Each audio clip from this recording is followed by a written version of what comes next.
La narración de Jeremías nos presenta a un joven que se enfrentó a una extraordinaria misión divina, soportando tremendas dificultades que finalmente influirían en la trayectoria de la historia. Este relato nos invita a explorar una experiencia transformadora que remodelará nuestra comprensión de la fe, la valentía y la determinación. ¿Estás preparado para aprender cómo el Todopoderoso moldea un espíritu vacilante en una herramienta poderosa para sus propósitos? El pasaje de Jeremías 1, 4-5 nos lleva a un momento crucial en las crónicas de Israel. Te conocí antes de que nacieras, y te aparté como mi profeta a las naciones antes de que nacieras. Estas palabras divinas llegaron a oídos de un joven sacerdote, hijo de Hilcías, que residía en la pequeña comunidad de Anatot dentro del territorio de Benjamín. Esto ocurrió durante el año 13 del reinado del rey Josías, hijo de Amón, gobernante de Judá. La atmósfera estaba cargada de agitación política y espiritual, ya que el pueblo escogido de Dios se había desviado de su camino. El joven Jeremías, carente de experiencia y confianza, sintió el enorme peso de esta responsabilidad. Su primera reacción fue vacilación y ansiedad. «Oh Señor Dios», exclamó en Jeremías 1:6, «no puedo hablar con eficacia, porque no soy más que un joven». Su voz temblaba ante la inmensidad de esta divina asignación. ¿Cómo podía él, un simple joven de una aldea sacerdotal, enfrentarse a las naciones y transmitir el mensaje del Señor? Sin embargo, el Dios de Israel no selecciona a los que ya están preparados, Él prepara a los que Él selecciona.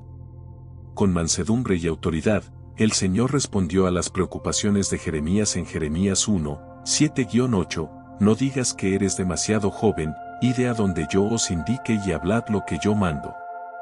No les temáis, porque yo estaré con vosotros para protegeros», declaró el Señor. Esas palabras de aliento penetraron en el corazón del joven profeta y encendieron una llama de valentía que ardearía a lo largo de décadas de servicio. El nombramiento de Jeremías fue más que una misión, fue una transformación completa de su identidad y del propósito de su vida. En Jeremías 1, 9-10, encontramos uno de los momentos más significativos y simbólicos de su comisión. Entonces el Señor extendió la mano y tocó mi boca, diciendo, «He puesto mis palabras en tu boca. Hoy te nombro sobre naciones y reinos para que desarraigues y derribes, destruyas y derribes, edifiques y plantes». Este toque divino no era meramente simbólico, fue una experiencia real la que determinó el destino de Jeremías. Sus palabras ya no serían simplemente suyas, sino que llevarían el peso y la autoridad de Dios mismo. Se convertiría en la voz del Todopoderoso durante un periodo de decadencia espiritual y moral. La seguridad de la protección divina no significaba que el viaje de Jeremías fuera sencillo. Muy por el contrario, el Señor le advirtió de antemano que no se enfrentaría a una intensa resistencia. Reyes, funcionarios, sacerdotes y gente común se opondrían a él. Sin embargo, en medio de esta tormenta que se acercaba, Dios reforzó su compromiso en Jeremías 1:19, «Te atacarán, pero no te vencerán, porque yo estoy contigo para rescatarte», declaró el Señor. Equipado con esta promesa y fortalecido por el Espíritu de Dios, Jeremías comenzó su viaje profético. Su juventud, una vez percibida como una limitación, se convirtió en evidencia de la fuerza de Dios obrando a través de lo inesperado. Comenzó a dar mensajes de arrepentimiento y advertencia, desafiando las normas establecidas y llamando a las personas a volver a su relación con Dios. Los mensajes proféticos iniciales de Jeremías ardían dentro de él como un fuego incontenible. En Jeremías 2:2 proclamó, «Ve a anunciar a Jerusalén, el Señor dice, me acuerdo de tu devoción juvenil, de tu amor de esposa, de cómo me seguiste por el desierto, por una tierra no sembrada». Estas palabras recordaron un tiempo de cercanía entre Dios y su pueblo, creando un marcado contraste con la realidad actual de rebelión y adoración de ídolos. A medida que Jeremías maduraba en su llamado, su mensaje se volvía más apremiante y directo. Condenó el liderazgo corrupto, criticó las prácticas religiosas huecas y expuso la injusticia social que impregna la sociedad. Sus palabras fueron como un martillo que rompe la piedra, revelando grietas en los cimientos espirituales de la nación.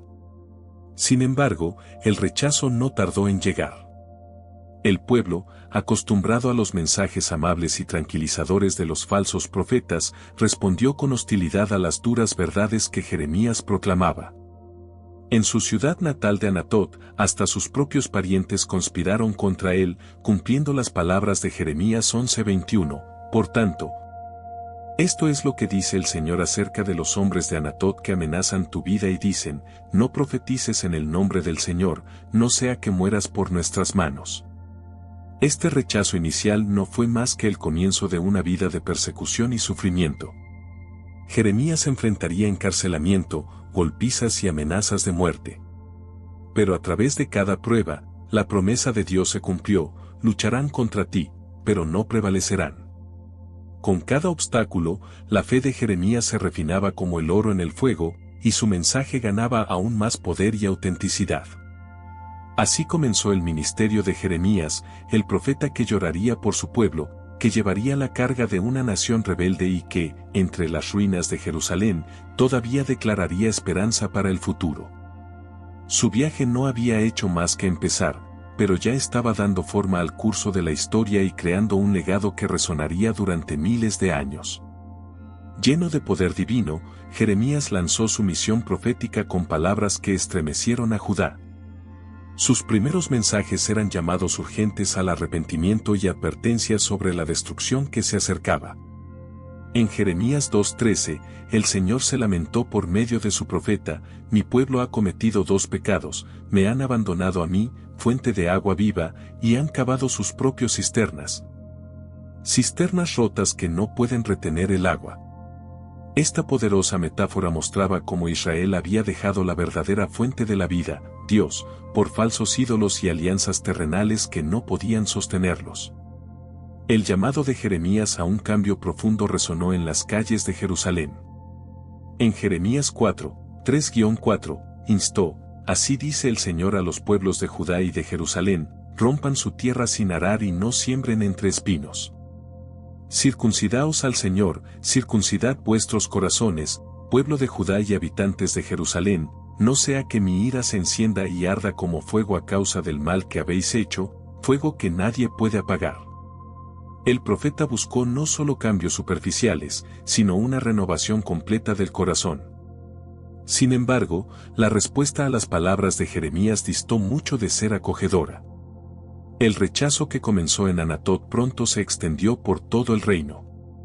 Los líderes religiosos, los nobles y la gente común se unieron en oposición al mensajero de Dios.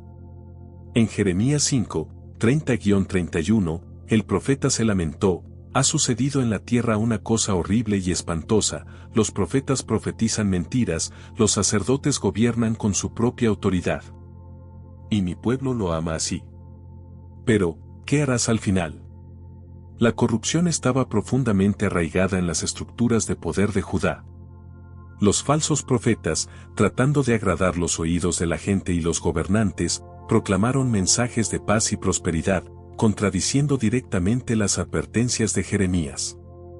El conflicto entre la verdad divina y las mentiras cómodas alcanzó su clímax en el templo de Jerusalén. La tensión en Jerusalén aumentaba día a día. Las palabras de Jeremías, antes burladas, ahora provocaban reacciones más violentas entre los poderosos. En este clima de creciente hostilidad, el Señor mandó a Jeremías que tomara medidas extraordinarias.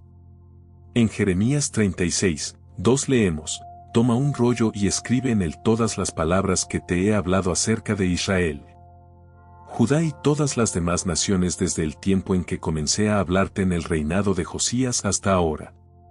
Este mandato divino marcaría un punto de inflexión en la misión de Jeremías y en la historia de Judá.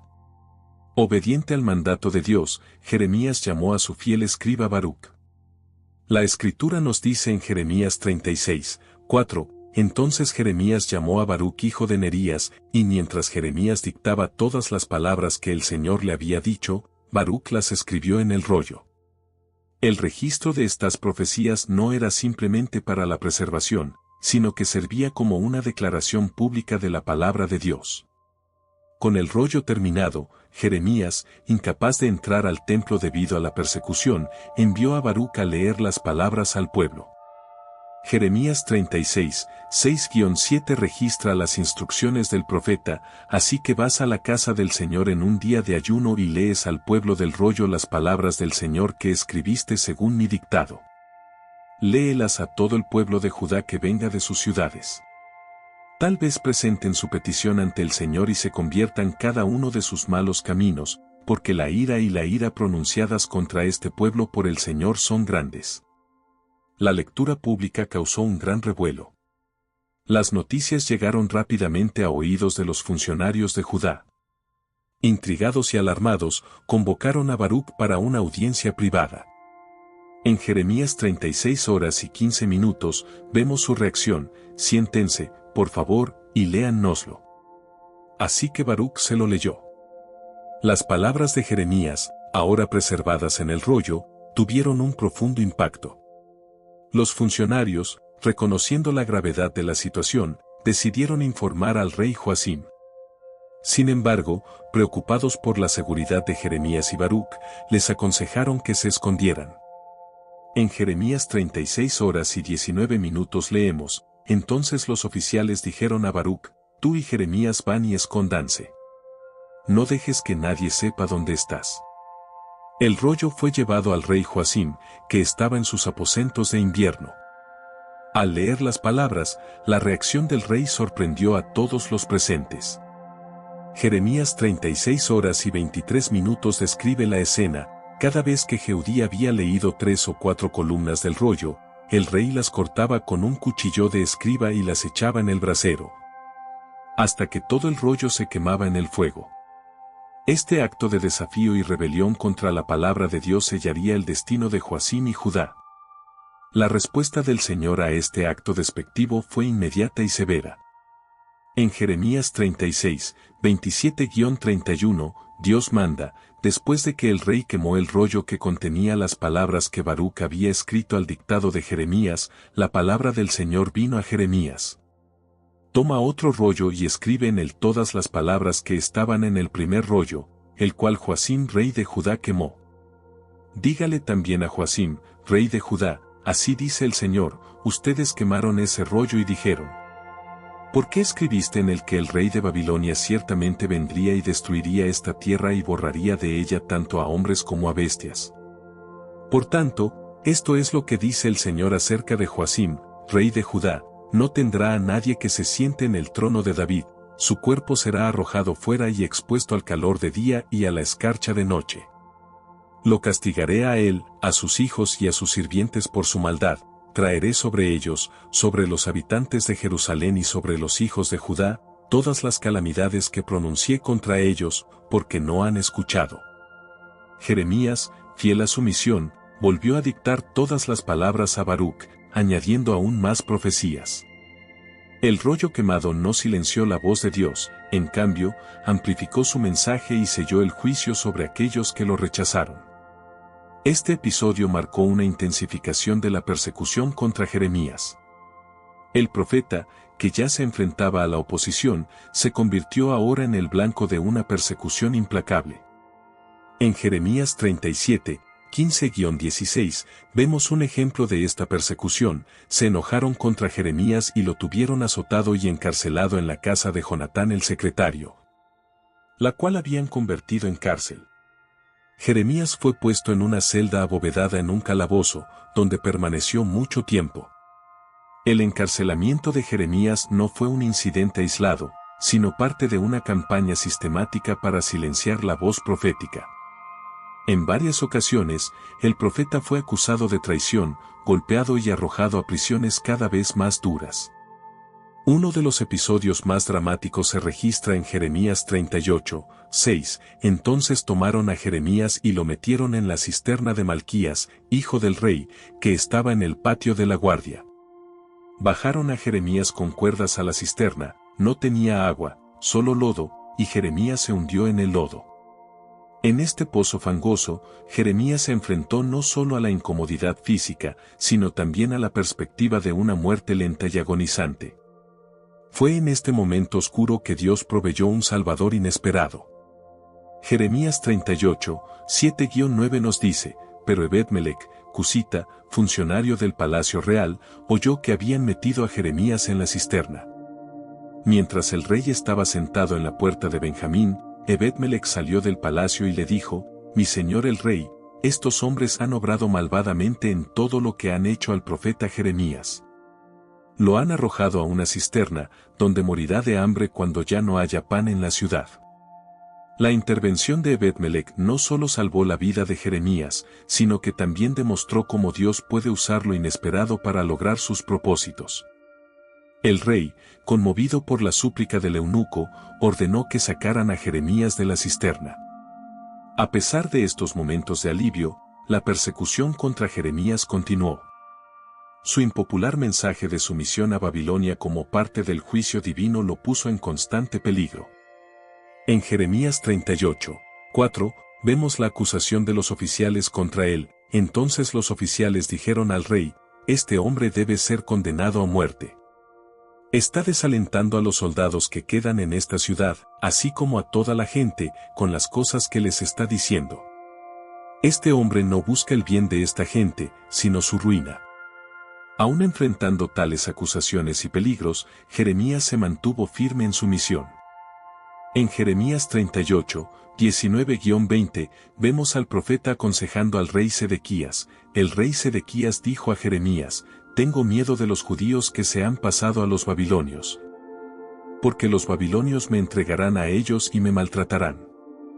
No te entregarán, respondió Jeremías. Obedezcan al Señor haciendo lo que yo les digo. Entonces te irá bien, y se te perdonará la vida. La persistencia de Jeremías a pesar de la implacable persecución da testimonio poderoso de su fe inquebrantable y su compromiso con la palabra de Dios. Cada intento de silenciarlo solo reforzaba la verdad de su mensaje y la fidelidad de Dios al proteger a su siervo. A medida que se desarrollaban los acontecimientos y las profecías de Jeremías comenzaban a cumplirse, la persecución contra él se volvió cada vez más desesperada. Los líderes de Judá, enfrentados al inminente juicio divino, intensificaron sus esfuerzos para silenciar la voz que les había advertido durante mucho tiempo. En medio de la creciente tensión de Jerusalén, Dios instruyó a Jeremías a usar métodos inusuales para transmitir su mensaje. Estas acciones simbólicas servirían como poderosas ilustraciones visuales de las profecías, haciéndolas imposibles de ignorar para el pueblo de Judá. Una de las primeras acciones simbólicas de Jeremías involucró un cinturón de lino. En Jeremías 13, 1-2 leemos, esto es lo que el Señor me dijo, ve y compra un cinturón de lino y ponlo alrededor de tu cintura, pero no dejes que toque el agua. Así que compré un cinturón, como el Señor me había mandado, y me lo puse alrededor de la cintura. Este acto aparentemente simple tenía un profundo significado espiritual. Después de usar el cinturón por algún tiempo, Dios le ordenó a Jeremías que lo escondiera. Jeremías 13, 4-5 relata, toma el cinturón que compraste y que llevas alrededor de tu cintura, y ve ahora a Perat y escóndelo allí en una grieta en las rocas. Así que fui y lo escondí en Perat, como el Señor me había dicho. Después de muchos días, Dios le dijo a Jeremías que recuperara el cinturón. El resultado fue impactante, como se describe en Jeremías 13:7, entonces fui a Perat y desenterré el cinturón y lo saqué del lugar donde lo había escondido, pero ahora estaba arruinado y completamente inútil. Esta acción profética ilustró vívidamente cómo Judá, una vez tan cerca de Dios como un cinturón alrededor de la cintura, se había corrompido a través de la desobediencia. Dios explicó el significado de este acto en Jeremías 13, 9-11, así dice el Señor, de la misma manera arruinaré la soberbia de Judá y la gran soberbia de Jerusalén. Estas personas malvadas, que se niegan a escuchar mis palabras, que siguen la terquedad de sus corazones y van tras otros dioses para servirles y adorarlos, serán como este cinturón, completamente inútiles. Porque como se ciñe la cintura con un cinturón, así até a mí todo el pueblo de Israel y a todo el pueblo de Judá, afirma el Señor, para ser mi pueblo por mi favernedad, mi alabanza y mi honra. Pero no han escuchado. Otra acción simbólica involucró tinajas de vino. En Jeremías 13, 12-14, el profeta recibió estas instrucciones: diles, así dice el Señor, el Dios de Israel, todo odre debe estar lleno de vino. Y si te dicen, no sabemos que todo odre debe estar lleno de vino, entonces diles, así dice el Señor, voy a llenar de borrachera a todos los habitantes de esta tierra, a los reyes que se sientan en el trono de David, a los sacerdotes, a los profetas y a todos los que viven en Jerusalén. Los aplastaré unos contra otros, padres e hijos por igual, dice el Señor. No permitiré que la piedad, la misericordia o la compasión me impidan destruirlos. Esta metáfora de la jarra de vino representaba el juicio de Dios, que embriagaría a la nación, llevando a su destrucción. La imagen de las tinajas rompiéndose unas contra otras ilustraba vívidamente el caos y la destrucción que se acercaban. Uno de los actos proféticos más impactantes de Jeremías fue la compra de un campo en Anatot, su ciudad natal. Este acto ocurrió en un momento crucial en el que Jerusalén estaba sitiada por los babilonios y la caída de la ciudad parecía inevitable. En Jeremías 32, 6-9, leemos, Jeremías dijo, la palabra del Señor vino a mí, Hanamel hijo de Salum tu tío vendrá a ti y te dirá, compra mi campo en Anatot, porque como pariente más cercano tienes el derecho y el deber de comprarlo. Entonces, tal como el Señor había dicho, mi prima Hanamel se acercó a mí en el patio de la guardia y me dijo, compra mi campo en Anatot, en el territorio de Benjamín. Ya que es tu derecho redimirlo y poseerlo, cómpralo para ti. Sabía que esta era la palabra del Señor, así que compré el campo de Anatot a mi primo Hanamel y le pesé 17 siclos de plata. Esta transacción, llevada a cabo en un momento de crisis nacional, parecía una locura para los observadores. Sin embargo, era un poderoso símbolo de esperanza y una declaración profética de que, a pesar del inminente exilio, Dios restauraría a su pueblo a la tierra. Jeremías 32, 14-15 explica el significado de este acto. Así dice el Señor Todopoderoso, el Dios de Israel, toma estos documentos, tanto las copias selladas como las no selladas de la escritura de compra, y ponlas en una vasija de barro para que duren mucho tiempo. Porque así dice el Señor Todopoderoso, el Dios de Israel, volverán a comprarse casas, campos y viñas en esta tierra. Quizás el acto profético más dramático y controvertido de Jeremías fue el uso de un yugo. En Jeremías 27, 2-3, Dios instruyó, esto es lo que el Señor me dijo, haz un yugo de correas y travesaños, y ponlo en tu cuello. Envía, pues, a decir a los reyes de Edom, de Moab, de Amón, de Tiro y de Sidón por medio de los enviados que han venido a Jerusalén a Sedequías, rey de Judá. Obedientemente, Jeremías caminaba por las calles de Jerusalén con un yugo en su cuello, simbolizando la sumisión que Judá y las naciones vecinas debían tener al rey de Babilonia. Esta acción provocó reacciones violentas, especialmente de falsos profetas que predicaban mensajes de paz y seguridad.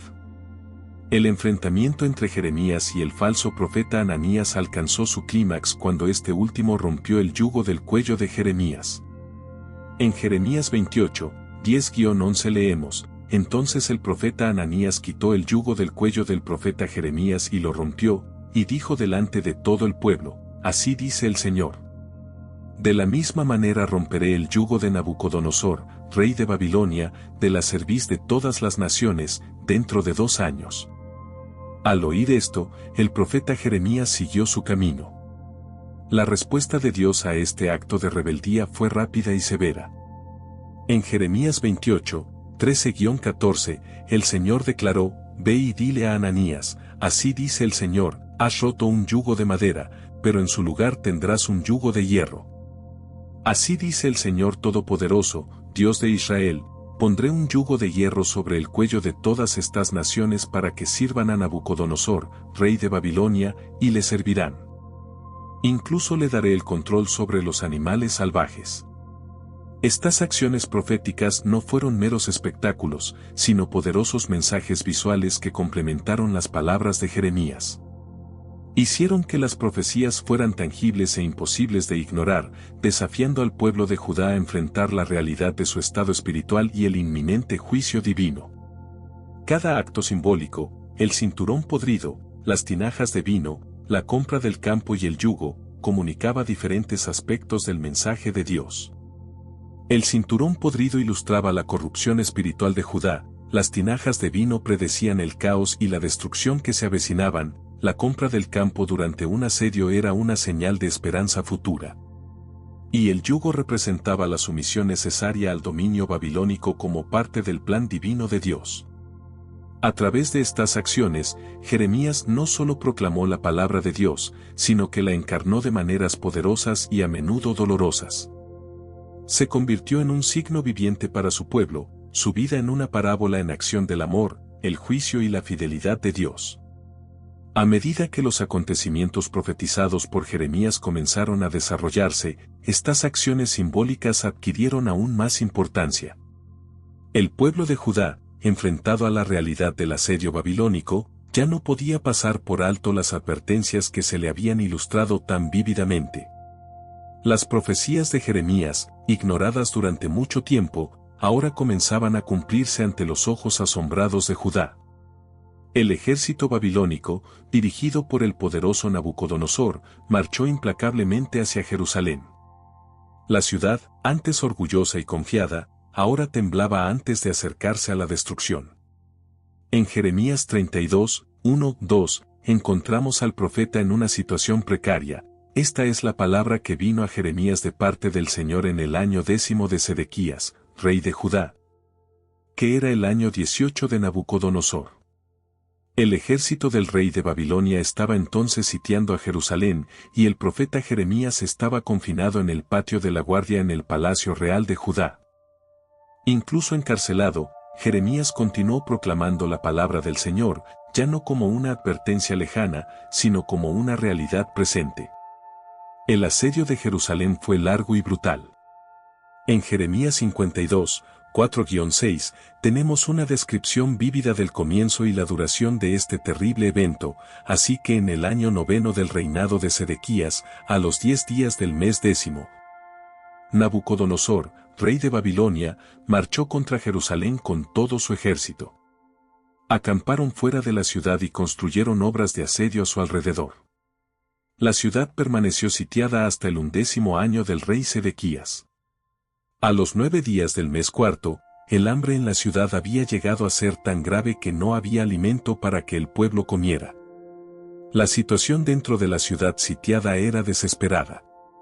El hambre y las enfermedades se extendieron rápidamente, mientras los defensores luchaban en vano contra el enemigo superior. En medio de este caos, Jeremías continuó aconsejando la rendición como el único medio de preservar vidas, un mensaje que muchos consideraron una traición. En Jeremías 38, 17-18, vemos al profeta aconsejando al rey Sedequías. Entonces Jeremías dijo a Sedequías: «Así dice el Señor Dios Todopoderoso, el Dios de Israel. Si te rindes a los oficiales del rey de Babilonia, tu vida será perdonada y esta ciudad no será incendiada, usted y su familia vivirán. Pero si no te rindes a los oficiales del rey de Babilonia, esta ciudad será entregada en manos de los babilonios y la quemarán, tú mismo no escaparás de ellos». A pesar de este consejo, Sedequías vaciló, temiendo las consecuencias políticas de la rendición. Su indecisión sellaría el trágico destino de Jerusalén y de su pueblo. Finalmente, después de 18 meses de asedio, las murallas de Jerusalén cedieron. En Jeremías 39, 1-2, leemos el devastador relato: «Así fue tomada Jerusalén, en el año 9 de Sedequías, rey de Judá, en el mes 10. Nabucodonosor, rey de Babilonia, marchó contra Jerusalén con todo su ejército y la sitió. Y a los 9 días del mes cuarto del año 11 de Sedequías, se rompió la muralla de la ciudad». La escena que siguió fue de horror y destrucción. Jeremías 39, 8-9 dice: «Los babilonios prendieron fuego al palacio real y a las casas del pueblo, y derribaron las murallas de Jerusalén. Nabuzaradán, comandante de la Guardia Imperial, llevó al exilio a Babilonia a la gente que había quedado en la ciudad, junto con los que se habían pasado a él y el resto del pueblo. El templo de Salomón, orgullo de Israel y símbolo de la presencia de Dios entre su pueblo, no se salvó.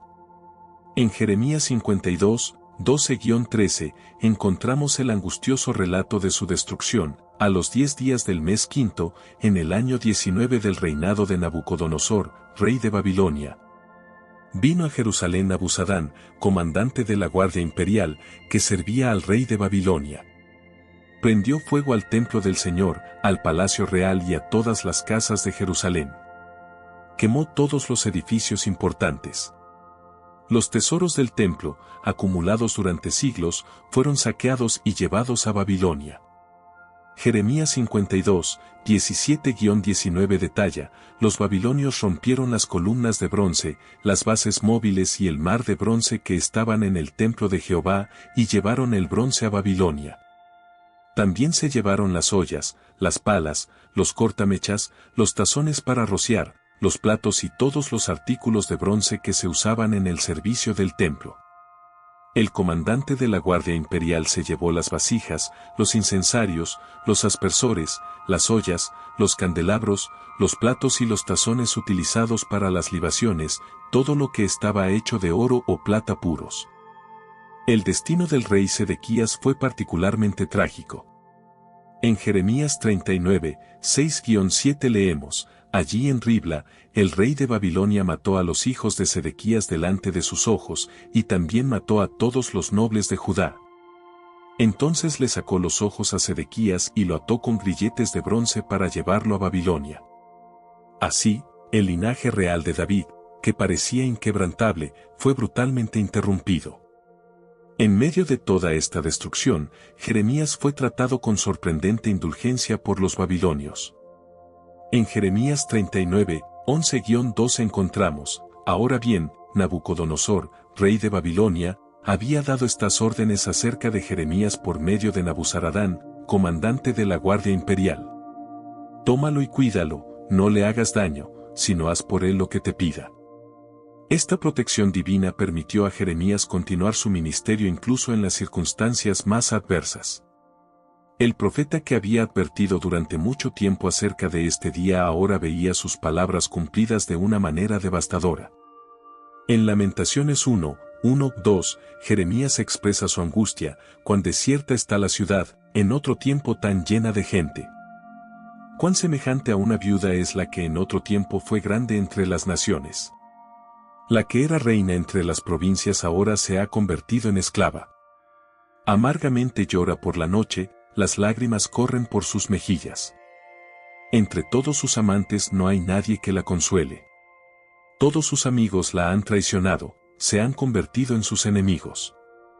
La población de Judá se dividió en 3 grupos, los exiliados en Babilonia, los pobres dejados atrás para cuidar la tierra y un pequeño remanente que huyó a Egipto, llevándose a Jeremías con ellos en contra de su voluntad. Para los exiliados, comenzaba un nuevo y difícil viaje. En Jeremías 29, 4-7, el profeta ofrece una guía divina para esta nueva realidad. Así dice el Señor Todopoderoso, Dios de Israel, a todos los que llevé al destierro de Jerusalén a Babilonia. Edificad casas y estableced, plantar huertos y comer lo que producen. Casarse y tener hijos e hijas, buscad mujeres para vuestros hijos y dad a vuestras hijas en matrimonio, para que también ellas tengan hijos e hijas. Aumento de número allí, no disminuya. Buscad también la paz y la prosperidad de la ciudad a la que os he llevado al destierro. Ruega al Señor por ella, porque si prospera, tú también prosperarás. Así, con la caída de Jerusalén y el comienzo del exilio babilónico, un capítulo oscuro en la historia de Judá llegó a su fin. Las profecías de Jeremías, durante tanto tiempo ignoradas y ridiculizadas, ahora se estaban cumpliendo ante los ojos de todos. El pueblo escogido de Dios, que había rechazado su ley y sus profetas, se enfrentaba ahora a las consecuencias de su rebelión. Sin embargo, incluso en medio de la devastación, permaneció una chispa de esperanza. El mismo Dios que había traído el juicio también prometió la restauración. La misión de Jeremías, lejos de terminar, entraba ahora en una nueva fase. Él sería la voz de Dios no solo para advertir, sino también para consolar y guiar a un pueblo quebrantado hacia un futuro de redención. Las ruinas humeantes de Jerusalén eran un testimonio silencioso de la catástrofe que había caído sobre Judá.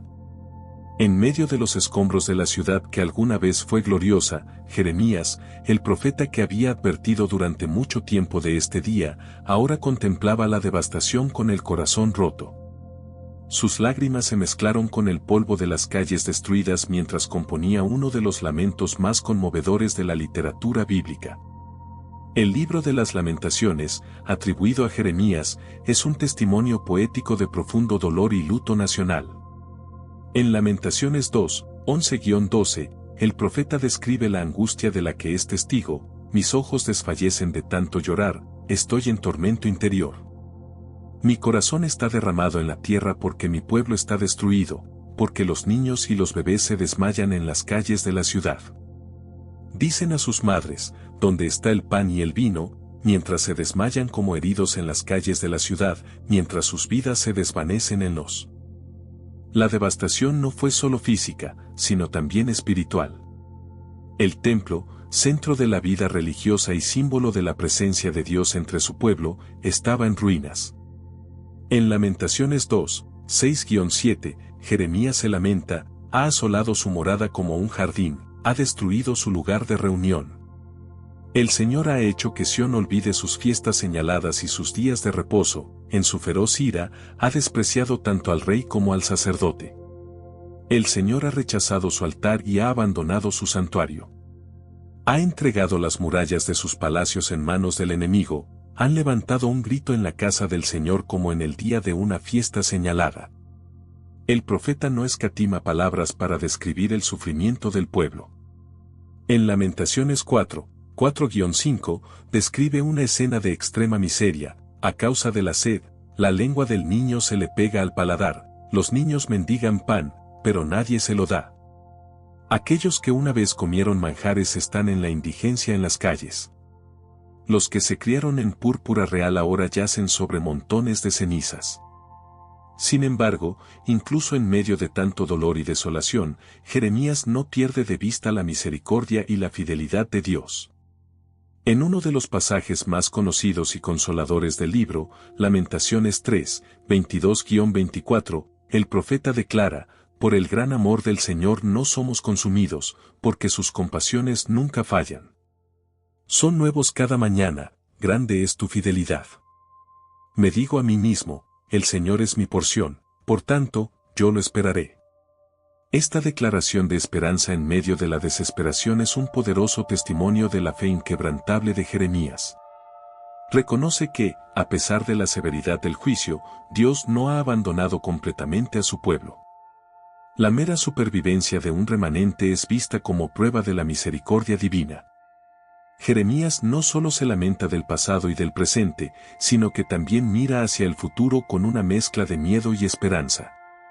En Lamentaciones 5, 19-22, concluye su lamento con una oración: tú, Señor, reinas para siempre, tu trono perdura de generación en generación. ¿Por qué siempre nos olvidas? ¿Por qué nos abandonas por tanto tiempo? Restáuranos a ti, Señor, para que volvamos. Renueva nuestros días como antaño, a menos que nos hayas rechazado por completo y te hayas enojado con nosotros más allá de toda medida. Esta última oración capta la tensión entre la fe en la soberanía eterna de Dios y la dolorosa realidad del presente.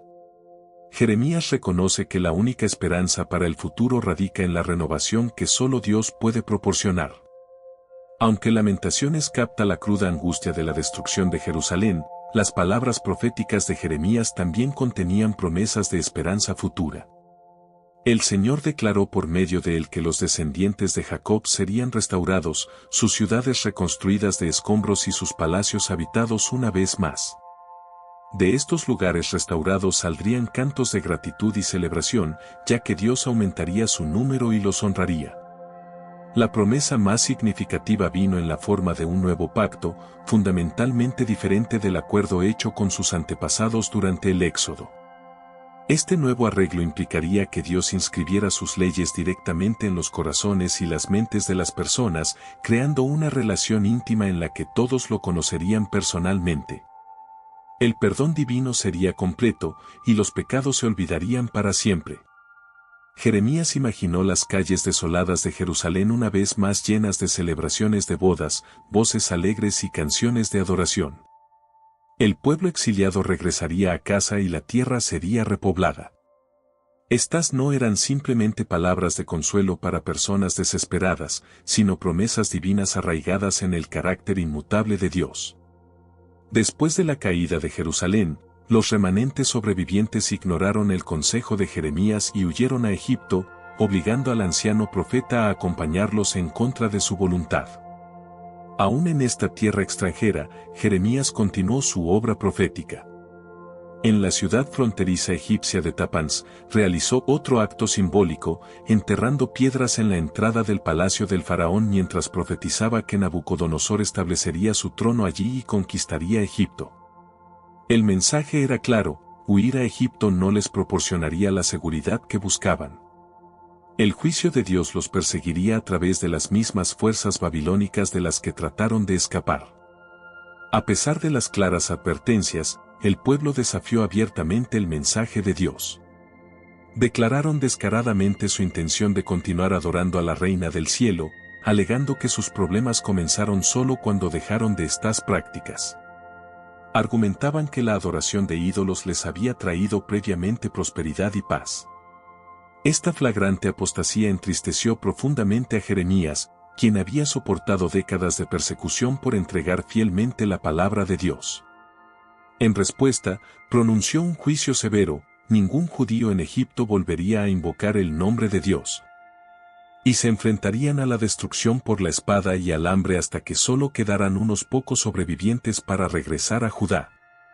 Las escrituras no registran la muerte de Jeremías, aunque la tradición sugiere que pudo haber sido asesinado por su propio pueblo en Egipto. Lo que importa es su inquebrantable fidelidad a su llamado divino hasta el final. La influencia de Jeremías se extiende mucho más allá de su vida. Su profecía del nuevo pacto es ampliamente citada en Hebreos como cumplida a través de Jesucristo. La imagen de Cristo llorando sobre Jerusalén se hace eco de las propias lamentaciones de Jeremías. Su ministerio estableció un modelo para el servicio profético fiel: hablar la verdad a pesar de la impopularidad. Amar a las personas que rechazan el mensaje y mantener un compromiso inquebrantable con la palabra de Dios a pesar de la persecución. El libro de Jeremías proporciona una visión profunda tanto del ministerio profético como del carácter de Dios. Las luchas honestas y las oraciones sinceras de Jeremías revelan el costo emocional de ser el portavoz de Dios, mientras que el uso paciente de Dios de este siervo defectuoso demuestra la gracia divina. El énfasis de Jeremías en la transformación del corazón, tener un corazón circuncidado que verdaderamente conoce y obedece a Dios, presagia las enseñanzas del Nuevo Testamento sobre la regeneración espiritual. Su visión de la ley de Dios escrita en los corazones humanos encuentra cumplimiento en la obra del Espíritu Santo en la vida de los creyentes. Aunque los últimos años de Jeremías los pasó en el exilio, aparentemente derrotado e ignorado, su legado creció exponencialmente. Sus palabras conservadas continuaron hablando con fuerza mucho después de que su voz fuera silenciada. Su vida demuestra que la fidelidad a Dios no garantiza el éxito visible ni la aprobación popular. A veces los siervos de Dios deben ser voces que claman en el desierto, proclamando la verdad a oídos reacios. Sin embargo, esa fidelidad nunca se desperdicia, la palabra de Dios siempre cumple su propósito. El reacio joven de Anatot se convirtió en uno de los profetas más importantes de Israel. Su vida y ministerio siguen siendo un poderoso testimonio de la fidelidad de Dios y del poder perdurable de su palabra, y continúan desafiando e inspirando al pueblo de Dios a lo largo de los siglos. La historia de Jeremías no es solo la crónica de un profeta solitario enfrentado a una nación rebelde, es el retrato eterno de la fidelidad inquebrantable, del dolor compartido entre Dios y su mensajero, y de la esperanza que florece incluso entre las ruinas. Jeremías fue la voz que nadie quiso oír, pero que todos necesitaban escuchar. Su vida nos enseña que la verdad puede ser incómoda, que el servicio a Dios puede implicar sufrimiento, pero también que ninguna palabra enviada por el Señor regresa vacía. En un mundo sediento de consuelo fácil y mensajes agradables, la figura de Jeremías se alza como un llamado a la valentía, a la integridad y a la transformación interior. Su llanto se convirtió en legado, su dolor en semilla de restauración y su obediencia en modelo eterno. Que el fuego que ardía en sus huesos inspire en nosotros una pasión por la verdad, una fe que no se rinde y una esperanza que no se apaga.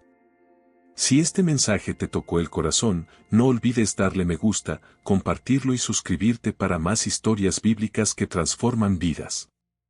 Hasta la próxima.